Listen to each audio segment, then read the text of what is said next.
பழுத்து போன பொட்டுக்கடலையை எப்படி ரீயூஸ் பண்ணுறது, தேங்காயை ஒரு நிமிஷத்துலேயே எப்படி துருவலாம், இந்த மாதிரியான இன்ட்ரெஸ்டிங்கான விஷயங்கள் தான் இந்த வீடியோவில் நான் ஷேர் பண்ணியிருக்கேன்.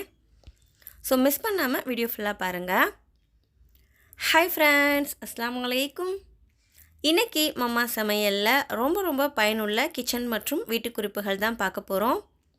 வீடியோக்குள்ளே போகிறதுக்கு முன்னாடி நீங்கள் இப்போ தான் மம்மா சமையல் சேனலை முதல் முறையாக பார்க்குறீங்கன்னா நம்ம சேனலை சப்ஸ்கிரைப் பண்ணிவிட்டு பக்கத்தில் இருக்கிற பெல் பட்டனையும் கிளிக் பண்ணி வச்சுக்கோங்க.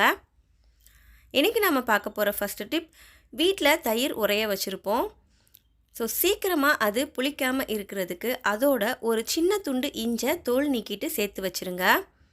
இப்படி நீங்கள் சேர்த்து வைக்கும்போது தயிர் சீக்கிரத்தில் புளிக்காது. தேங்காயை ரொம்ப ஈஸியாக எப்படி துருவலான்னு பார்க்கலாம். ஸோ காலையில் நிறைய பெண்கள் அவசரமாக வேலை செஞ்சுக்கிட்டு இருப்பீங்க. ஸோ அந்த நேரத்தில் தேங்காய் துருவுறது ரொம்பவே கஷ்டமாக இருக்கும். அந்த மாதிரி இருக்கும்போது தேங்காயை இந்த மாதிரி சின்னதாக கட் பண்ணிவிட்டு மிக்ஸி ஜாரில் சேர்த்துருங்க.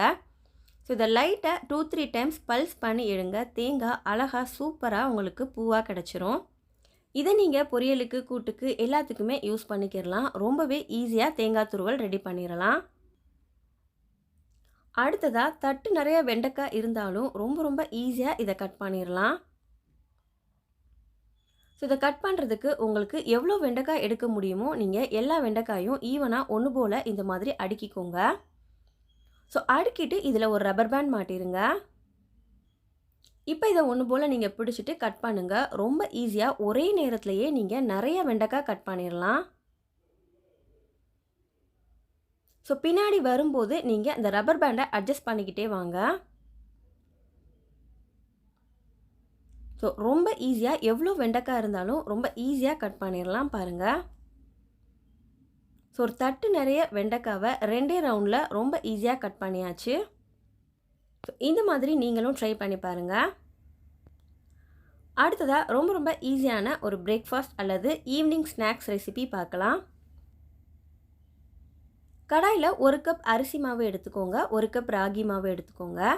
இது கூட 1 ஸ்பூன் உப்பு சேர்த்து இதை மிக்ஸ் பண்ணி வச்சுருங்க. இப்போ இதோட கொஞ்சமாக தண்ணி சேர்த்து இதை விரவி வச்சுக்கோங்க. ஸோ தண்ணி ஒரேடியாக சேர்த்துறாமல் கொஞ்சமாக சேர்த்து விரவுங்க. ஸோ பாருங்கள், இந்த பக்குவத்துக்கு இதை நல்லா விரவி வச்சுக்கோங்க. ஸோ மாவை எடுத்து பிடிச்சிங்கன்னா இப்படி இறுக்கி பிடிக்கணும். அதை உதுத்து விட்டிங்கன்னா உதிர்ந்துடணும். அந்த மாதிரி பக்குவத்தில் இது இருக்கணும். இப்போ இட்லி பாத்திரத்தில் கீழே தண்ணி வச்சுக்கோங்க. ஸோ மேலே இட்லி தட்டு வச்சுட்டு அது மேலே ஒரு துணி விரிச்சுக்கோங்க. இப்போ நம்ம விரவி வச்ச மாவை இதில் வச்சுருங்க. இப்போ இதை மூடி வச்சுட்டு ஹை ஃப்ளேமில் 10 மினிட்ஸ் இதை ஸ்டீம் பண்ணுங்கள்.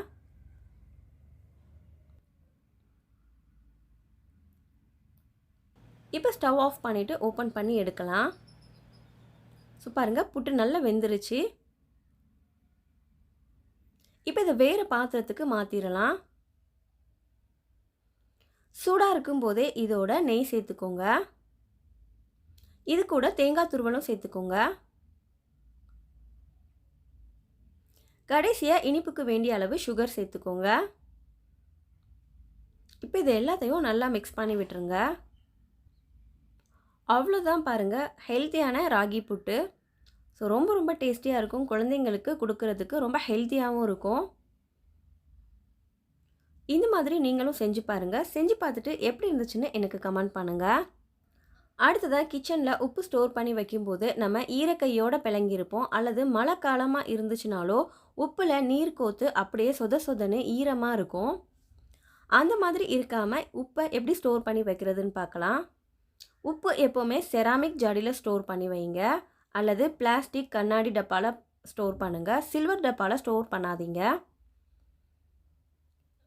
இது வைக்கும்போது கீழே ஒரு டிஷ்யூ பேப்பரில் கொஞ்சமாக அரிசி வச்சு இதை இந்த மாதிரி ஃபோல்ட் பண்ணிடுங்க. இப்போ இந்த டிஷ்யூ பேப்பரை ஜாருக்குள்ளே வச்சுருங்க. இப்போ இது மேலே நீங்கள் உப்பு கொட்டி வச்சுருங்க. இப்படி நீங்கள் வச்சிங்கன்னா உப்பில் எக்ஸஸாக ஏதாவது வாட்டர் இருந்துச்சுனாலும் அதை கீழே அந்த டிஷ்யூ பேப்பர் அரிசி அப்சர்வ் பண்ணிக்கிறோம். உப்பில் ஈரமே நிற்காது. ஸோ இந்த மாதிரி நீங்கள் ட்ரை பண்ணி பாருங்கள். அடுத்ததாக நிறைய பெண்கள் இதை ஃபேஸ் பண்ணியிருப்போம். கிச்சனில் சமைச்சிட்டு இருக்கும்போது குக்கர் சூடுபட்டாலோ அல்லது வேறு ஏதாவது சூடுபட்டாலோ இந்த மாதிரி தழும்பாகிரும். ஸோ கைகளில் இந்த மாதிரி குக்கர் சூடுபட்ட இடம், தீக்காயம் பட்ட இடம் தழும்பாகாமல் இருக்கிறதுக்கு அதில் அலோவேரா ஜெல் யூஸ் பண்ணுங்கள். ஸோ தீக்காயத்துக்கு சூடுபட்ட இடத்துக்கு அலோவேரா ஜெல் யூஸ் பண்ணும்போது அந்த இடத்துல தழும்பே விழாமல் ரொம்ப கிளியராகிரும். அடுத்ததாக பொட்டுக்கடலை பதுத்து போயிடுச்சுன்னா இதை ஒன்றுமே செய்ய முடியாது. இதை சட்னிக்கு யூஸ் பண்ணாலும் சட்னி அந்த அளவுக்கு டேஸ்ட்டாக இருக்காது. ஸோ பதுத்து போன பொட்டுக்கடலையை எப்படி ரீயூஸ் பண்ணுறதுன்னு பார்க்கலாம். ஸோ பொட்டுக்கடலையை வாணலியில் சேர்த்துக்கோங்க. ஸோ ஒரு 2 நிமிஷத்துக்கு இதை லோ ஃப்ளேமில் வச்சு வறுத்துருங்க. இப்படி நீங்கள் வறுக்கும்போது பொட்டுக்கடலை நல்லா கிறிஸ்பி ஆயிரும். இப்போ இதை நீங்கள் உடனே சட்னிக்கு யூஸ் பண்ணலாம். இனிமேல் பொட்டுக்கடலை பதுத்துருச்சின்னு சொல்லி வீணாக்கிறாதீங்க. இந்த மாதிரி வறுத்துட்டு யூஸ் பண்ணுங்கள். உங்களுக்கு பழைய மாதிரியே டேஸ்ட் கிடைக்கும். அடுத்ததாக புளி நம்ம ஸ்டோர் பண்ணி வச்சுருக்கிற டப்பாவை சில சமயம் திறக்கும்போது உள்ளே இருந்து பார்த்திங்கன்னா குட்டி குட்டி பூச்சியாக பறக்கும். ஸோ அந்த மாதிரி ஆகாமல் புளி எப்படி ஸ்டோர் பண்ணி வைக்கிறதுன்னு பார்க்கலாம். ஸோ புளி வைக்கும்போது அதில் உள்ள கொட்டையெல்லாம் ஃபஸ்ட்டு ரிமூவ் பண்ணிடுங்க. எல்லா கொட்டையும் எடுத்து இதை கீழே போட்டுருங்க. ஸோ கொட்டையோடு வைக்கும்போது இது உள்ளேருந்து தான் புழு வைக்கும் பூச்சி வரும். எல்லாத்தையும் எடுத்து ரிமூவ் பண்ணிவிட்டு இதோட கல் உப்பு சேர்த்துக்கோங்க. கல் உப்பு சேர்த்து இதை நீங்கள் மிக்ஸ் பண்ணி வைக்கும்போது புளியில் பூச்சி வைக்காது. இந்த மாதிரி நீங்கள் வருட கணக்கில் கூட ஸ்டோர் பண்ணி வைக்கலாம். ட்ரை பண்ணி பாருங்கள். இன்றைக்கி நான் சொன்ன கிச்சன் டிப்ஸ் எல்லாமே உங்களுக்கு ரொம்ப ரொம்ப யூஸ்ஃபுல்லாக இருக்கும்னு நம்புகிறேன். இதே மாதிரி நீங்கள் ஏதாவது டிப்ஸ் ஃபாலோ பண்ணிங்கன்னா அதை கீழே எனக்கு கமெண்ட் பண்ணுங்கள். அண்ட் இந்த வீடியோ உங்களுக்கு பிடிச்சிருந்தால் லைக் பண்ணுங்கள். இதே மாதிரி வீடியோஸ் உங்களுக்கு பிடிக்கும்னா நம்ம சேனலை சப்ஸ்கிரைப் பண்ணி வச்சுக்கோங்க. நம்ம அடுத்த ஒரு சூப்பரான வீடியோவில் பார்க்கலாம். பை.